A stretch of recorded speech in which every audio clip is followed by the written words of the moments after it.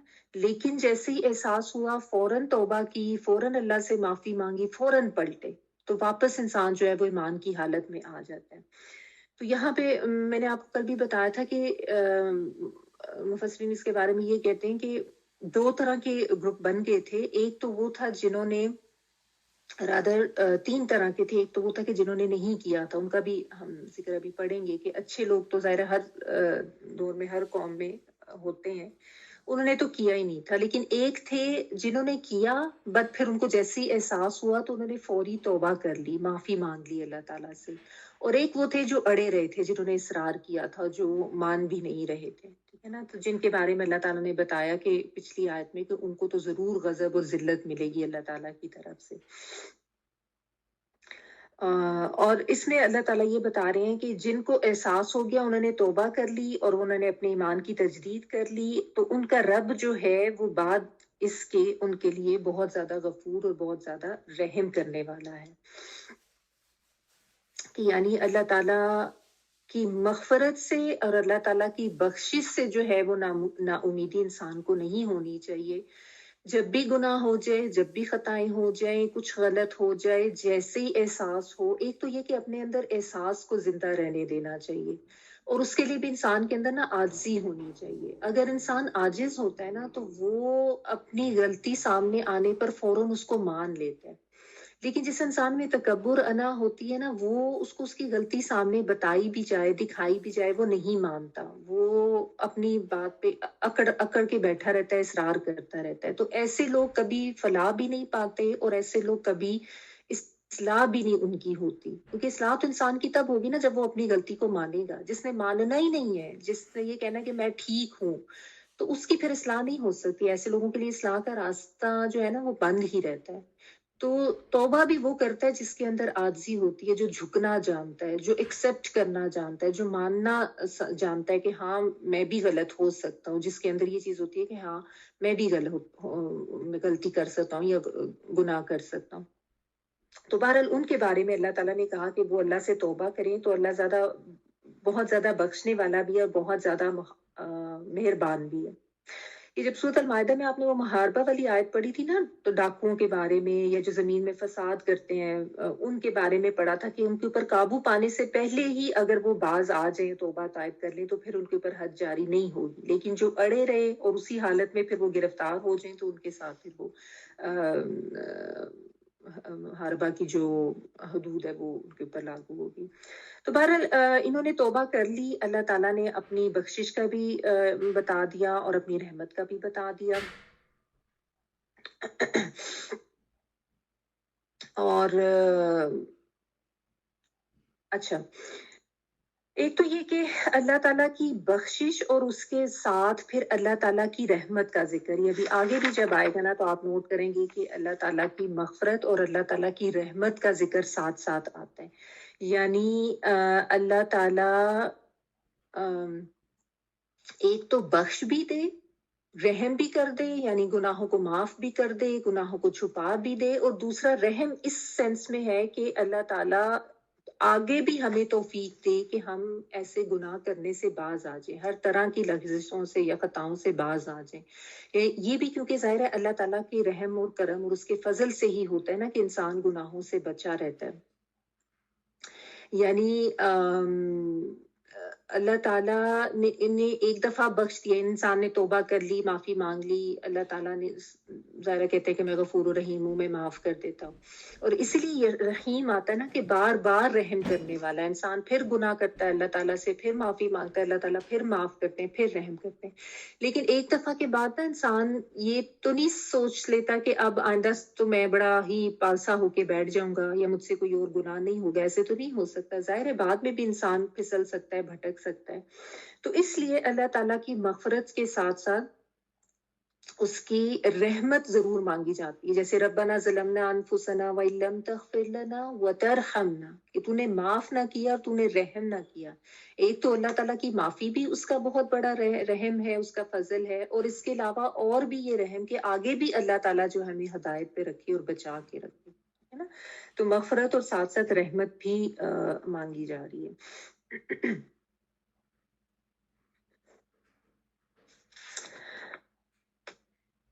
اچھا، کچھ مفسرین نے اس کو اس طرح سے بھی لیا، میں جو دوسری رائے ہے وہ بھی آپ کے سامنے بیان کر دیتی ہوں، کہ جن نے یہ کیا اور اس کے بعد پھر ان کی توبہ کے لیے یا ان کے لیے جو حد جاری کی گئی تھی وہ یہ کی گئی تھی کہ ان کو قتل ہی کیا جائے گا، ٹھیک ہے، اور پھر ان لوگوں کو چن کے قتل کیا گیا تھا، تو وہ اس کو اس طریقے سے سائد کو لیتے ہیں کہ ان کے اوپر اب چونکہ دنیا میں انہوں نے سزا بھگت لی ہے اور انہوں نے پھر وہ ندامت بھی ان کو ہوئی تھی اور انہوں نے استغفار بھی کر لیا، تو اب ان کے اوپر سے آخرت کا عذاب جو ہے وہ ختم ہو گیا، اور اللہ تعالیٰ نے جو ہے ان کی اس طرح کی معافی کے بعد ان کی جو ہے نا بخشش کا اور ان پہ رحم کا اعلان کر دیا، ٹھیک ہے، یہ بھی ایک رائے ہے اس میں۔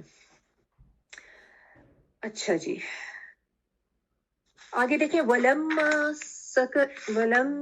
سَكَتَ عَن مُوسَى الْغَضَبُ أَخَذَ الْأَلْوَاحَ وَفِي نُسْخَتِهَا هُدًى وَرَحْمَةٌ لِّلَّذِينَ هُمْ لِرَبِّهِمْ يَرْهَبُونَ۔ پھر جب موسیٰ علیہ السلام کا غصہ ٹھنڈا ہوا تو انہوں نے وہ تختیاں اٹھا لیں جن کی تحریر میں ہدایت اور رحمت تھی ان لوگوں کے لیے جو اپنے رب سے ڈرتے ہیں۔ اور لما جب سکتا جو ہے سکوت، جس ہم اردو میں کہتے ہیں نا خاموشی ہو جانا، تو یہاں پہ یہ مطلب یہ کہ جیسے ٹھنڈا، جس کو ہم غصے کا ٹھنڈا ہو جانا کہتے ہیں نا، جیسے انسان پہلے بہت جوش میں ہوتا ہے اور اس کے بعد سکون میں آ جاتا ہے، تو یہ وہ چیز ہے کہ جب ٹھنڈا ہوا، سین کاف تا ہی اس کا روٹ ورڈ ہے، ان موسیٰ، ان جو ہے سے اور موسیٰ سے کیا ٹھنڈا ہوا، الغضب غصہ، یہی روٹ ورڈ ہے، غا داد اور با، غیظ و غصہ غضب ہم اردو میں بھی کہتے ہیں۔ اخذا، اس نے پکڑ لی، اخذا وہی والا ورڈ ہے پکڑنے والا، الواح، الواح جو ہے وہ لوحن کی جمع ہے، تختیاں، وفی نسختیہا، نسخہ جو ہے نون سین اور خا، یہ لکھی ہوئی چیز یا لکھی ہوئی چیز کی کوئی کاپی آگے سے کر لی جائے، ڈپلیکیٹ کی جائے، اس کے لیے بھی آتا ہے اور ویسے بھی لکھی ہوئی چیز کے لیے آتا ہے۔ تو یہاں پہ جو اس کی تحریر تھی، یعنی ان تختیوں میں جو کچھ لکھا ہوا تھا اس تحریر کو مینشن کیا گیا کہ ان تختیوں کے اوپر جو لکھا ہوا تھا، وفی نسختہا، ان کی تحریر میں کیا تھا، ہدی و رحمت، ہدایت تھی اور رحمت تھی، للذین، لیے ان لوگوں کے، ہم جو، لی ربہم، لیے اپنے رب کے، یرہبون، وہ ڈرتے ہیں، را ہا اور با، راہب کا ورڈ آپ پڑھ چکے ہیں، ٹھیک ہے، جو کرسچنس کے راہب ہوتے ہیں، تو راہبہ جو ہے نا ایسا ڈر جس میں احتیاط اور اضطراب ہوتا ہے، یعنی یہ آپ تھوڑے زیادہ خوف کے لیے یہ ورڈ یوز کرتے ہیں، شدید خوف کے لیے، یعنی عام والا ڈر نہیں، تھوڑا آگے کا لیول آپ کہہ رہے ہیں۔ اور یا جو ہے آتائن والا وہ کے معنوں میں، یرہبون، وہ ڈرتے ہیں۔ تو اب یہاں پہ یہ بتایا گیا ہے کہ حضرت موسیٰ علیہ السلام جو ہیں ان کا اب غصہ جو ہے وہ ٹھنڈا ہو گیا، ٹھیک ہے، کچھ لوگوں نے توبہ کر لی، حضرت ہارون علیہ السلام جو تھے انہوں نے اپنی ساری جو سچویشن ہے وہ کلیئر کر لی، اصل بات بتا دی، تو ظاہر انسان کو جب پتہ چل جاتا ہے کہ اصل حقیقت کیا ہے، وہ غصہ جو ہے ایک وقتی جذبہ ہوتا ہے، مختلف حالات کے تحت یا مختلف محرکات کی وجہ سے ہو جاتا ہے، لیکن جب اتر گیا اور اتر جانے کے بعد پھر انسان کا رویہ کیا ہونا چاہیے، یہاں سے ہمیں یہ بھی سیکھنے کو ملے گا۔ تو بہرحال ان کا غصہ جب ٹھنڈا ہوا تو اس کے بعد انہوں نے کیا کیا کہ وہ جو تختیاں رکھی تھی نا ان کو دوبارہ سے پکڑ لیا۔